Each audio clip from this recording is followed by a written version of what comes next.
So I'd like to begin looking at Father Basil Maturin's book, Christian Self-Mastery. This is my old copy. The cover has been redesigned.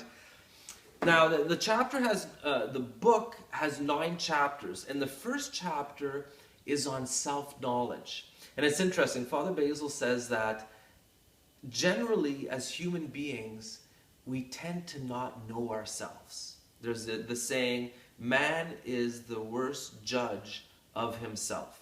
And Father Basil talks about how sometimes a person will meet us and in a few moments see things about ourselves that even we don't see. You know, you might meet someone and the person says, oh yeah, I just met him and he's a really shy person. And you're thinking, wait a minute, I'm not a shy person. Well, yes you are, but you don't see it. And so again, we have a tendency as human beings to be blind to some very kind of obvious things about ourselves.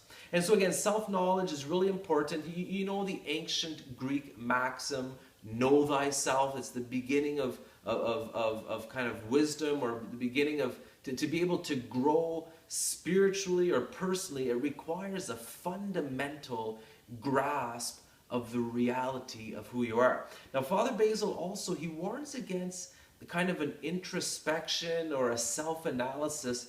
You see, if we want to truly know ourselves, we need God's light. As a matter of fact, Father Basil says self-knowledge and knowledge of God, they always go together.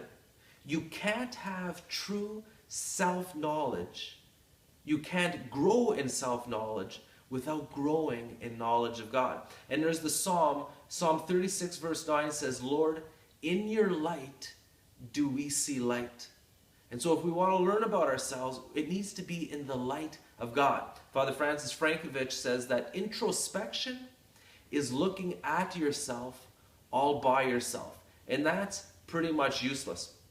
And so again, as we walk on this journey of self-mastery, let's pray for the humility and the clarity to see who we are. Let's put ourselves in God's light, ideally every day, and allow God to reveal both himself and ourselves to ourselves. And with this clarity, we'll know how to grow in self-mastery.